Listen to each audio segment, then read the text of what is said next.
Hello అండి, నమస్కారం. ఎలా ఉన్నారు? అందరూ బాగున్నారా? మీరందరూ ఆరోగ్యంగా ఆనందంగా ఉండాలని ఎప్పుడూ కోరుకుంటూ ఉంటాను. ఆరోగ్యంగా ఉండాలంటే ఇంటి వంట తినాలి మరి. అందుకే ఇంటి వంట తిందాం, ఆరోగ్యంగా ఉందాం. చూస్తున్నారు కదా, మా టెర్రస్ గార్డెన్లో ఈ విధంగా బూడిద గుమ్మడికాయలు అయితే కాసాయండి. 5 కాయలు కాసాయి. చిన్న పాదేనండి, మరీ పెద్దగా పాకేయలేదు. ఈ పాదికి ఇలా 5 కాయలు అయితే కాసాయి. 3 కాయలేమో పాదికే ఉన్నాయి. ఈ 2 కాయలైతే కోసాను, ఇవి ముదిరిపోయాయి. ఇక ఇంట్లోనే కాసాయి కదా, వడియాలు పెట్టేద్దామని రెడీ చేసుకుంటున్నాను వడియాలకి.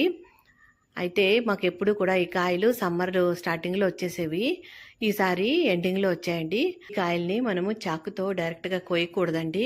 ముందుగా పగలగొట్టుకోవాలి, తర్వాతే మనము ముక్కలుగా కోసుకోవాలి. అయితే ఇవి ఆడవాళ్ళు పగలగొట్టకూడదు అంటారండి మా ఇళ్లలో. అయితే మీ ఇంట్లో కూడా అలాగే చెప్తారా? అయితే నాకు కామెంట్ రూపంలో చెప్పండి. ఈ విధంగా అయితే పగలగొట్టుకోవాలి. తర్వాత మనం దీన్ని ముక్కలుగా కోసుకుని పెద్ద పెద్ద ముక్కలుగా, మళ్ళీ చిన్న చిన్న ముక్కలుగా కట్ చేసుకోవాలి. ఈ విధంగా చిన్న చిన్న ముక్కలుగా కట్ చేసేసుకుంటున్నాను. గింజలన్నీ వేరు చేస్తున్నానండి. గింజలు కూడా వేసేసుకుని వడియాలు పెట్టేసుకుంటారు. చాలా కమ్మగాను, నోటికి కరకరలాడుతూ తగులుతూ బాగుంటాయండి నములుతుంటే, వడియాలు తింటుంటే.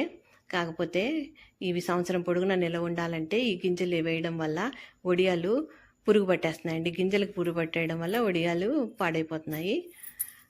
అందుకని చెప్పి నేను గింజల్ని వేరు చేసేస్తున్నాను. అయినా ఈ కాయలో పెద్దగా గింజలు రాలేదండి. ఒక్కొక్క కాయలో అయితే చాలా గింజలు వస్తాయి. ఉన్న గింజలు కాస్త ఈ విధంగా కొద్దిగా వచ్చాయి, పక్కన పెట్టేస్తున్నాను. ఈ గింజలతో నేను పొడి చేసుకుంటానండి. పొడి చాలా బాగుంటుంది, ఆరోగ్యానికి ఎంతో మంచిది. గుమ్మడికాయ జ్యూస్ గాను, పప్పు గాను, కూరగాను, పులుసులోను, పచ్చడిలోను ఇలా ఏ విధంగా అన్నా చేసుకుని తినొచ్చు. ఆరోగ్యానికి ఎంతో మంచిది. ఆయుర్వేదంలో గుమ్మడికాయ ఆరోగ్యానికి ఎంతో మంచిదని చెప్తారు. అందుకనే మనము సొరకాయ, బీరకాయ, వంకాయ ఏ విధంగా అయితే రెగ్యులర్గా తింటామో అలాగే ఈ గుమ్మడికాయను కూడా తింటూ ఉంటే ఆరోగ్యానికి చాలా మేలు చేస్తుందండి. తప్పకుండా అలా తినడానికి ట్రై చేయండి. ఈ వడియాలంటే మనం ఎండబెట్టేస్తాం కదా, అందులో పవర్ అంతా పోతుంది. మనం పచ్చిగా ఉన్న కాయని మనం ముక్కలుగా కోసుకుని ఏదైనా పచ్చడో, పులుసో, పప్పు ఏదో చేసుకుని తింటే దానిలో ఉన్న మంచి గుణాలన్నీ మనకి లభిస్తాయి. ఈ విధంగా చిన్న చిన్న ముక్కలు అయితే కట్ చేసుకుంటున్నాను. దీని తొక్క చాలా గట్టిగా ఉంటుంది. అందుకని నేను చాకు, ఈ కట్టర్ను ఉపయోగించి ముక్కలు అయితే ఎలాగోలాగా కట్ చేసేసానండి. 2 కాయలు కూడా కట్ చేసేసాను. 2 టేబుల్ స్పూన్లు ఉప్పు అయితే వేస్తున్నాను. ఉప్పు తక్కువగానే వేసుకోవాలండి. ఉప్పు వేసి ఈ విధంగా బాగా కలిపితే ఈ ముక్కల్లో ఉన్న నీరంతా వచ్చేస్తుందండి.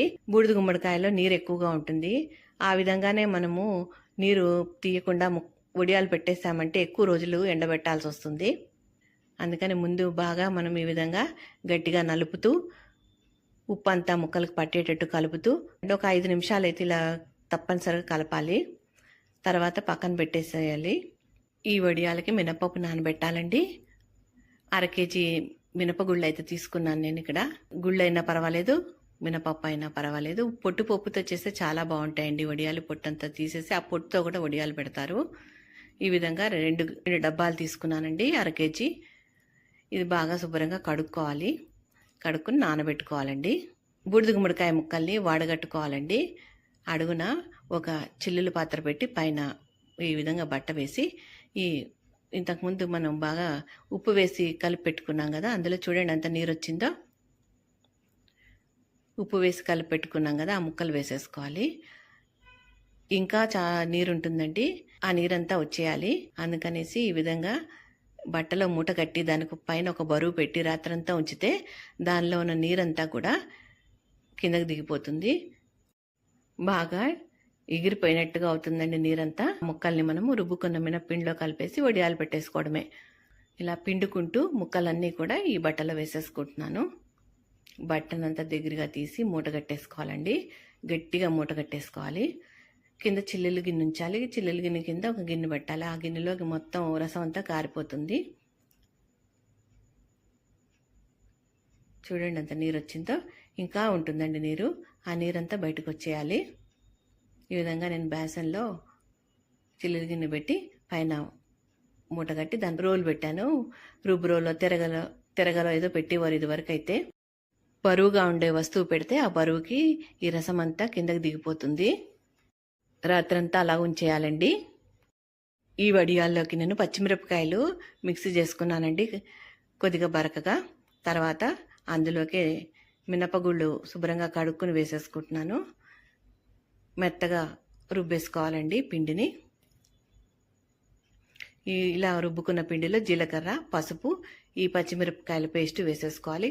మనకు కారానికి తగినట్లుగా పచ్చిమిరపకాయలు వేసుకోండి, లేదంటే ఎండుమిరపకాయలన్నా వేసుకోవచ్చు, లేదా చిల్లీ ఫ్లేక్స్ ఉంటే వేసుకోండి, రెడ్ చిల్లీ ఫ్లేక్స్.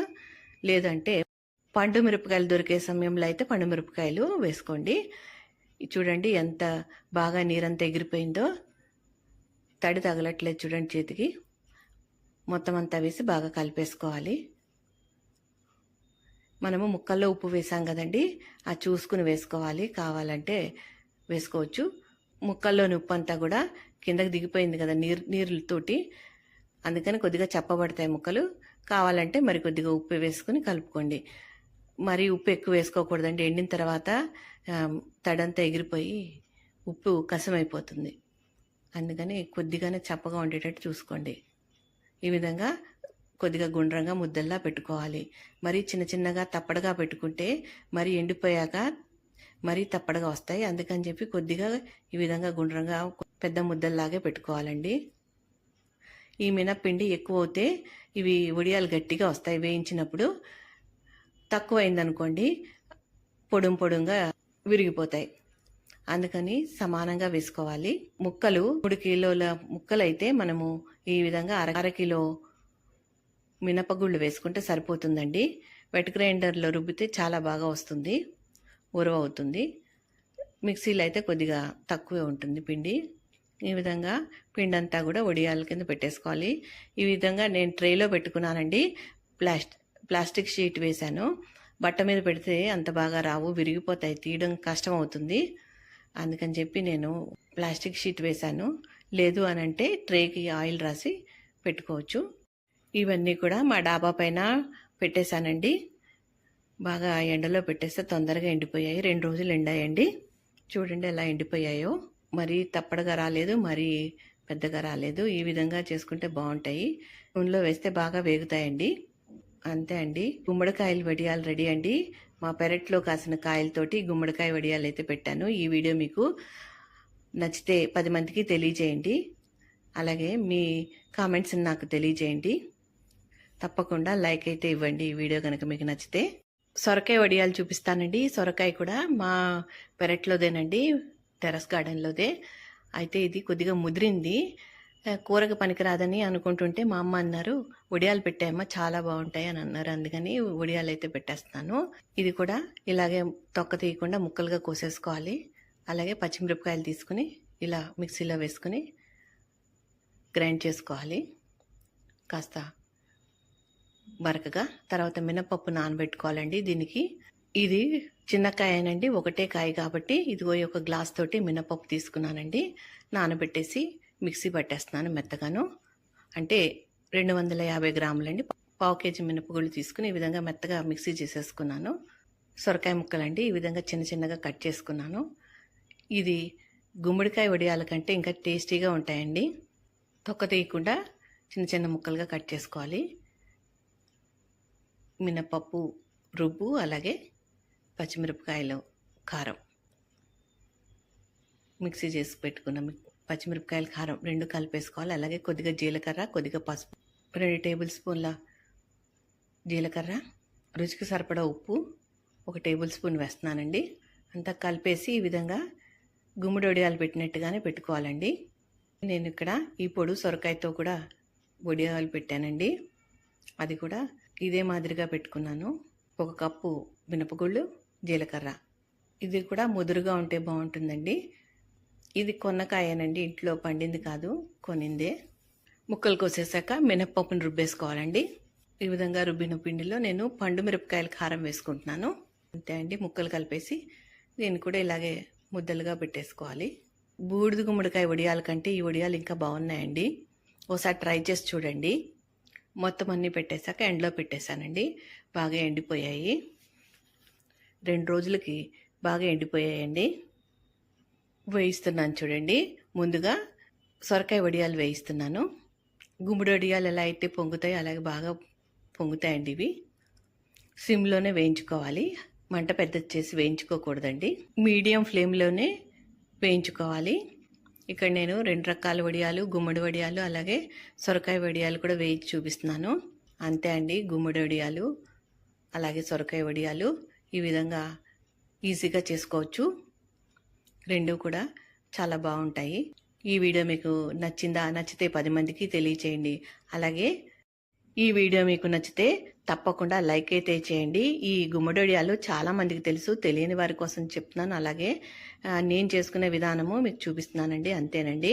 మా వీడియోని మొదటిసారి చూస్తున్నట్లయితే తప్పకుండా సబ్స్క్రైబ్ చేసుకోండి. అప్పుడే నేను చేసే వీడియోలు మీకు నోటిఫికేషన్ రూపంలో వస్తాయి. మా వీడియోలు మీరు మిస్ కాకుండా చూడగలుగుతారు. ఈ వీడియో కనుక నచ్చితే లైక్ చేయండి, షేర్ చేయండి, సబ్స్క్రైబ్ చేసుకోండి. మరో మంచి వీడియోతో మళ్ళీ కలుస్తాను. నమస్కారం, ఉంటానండి. Thank you for watching.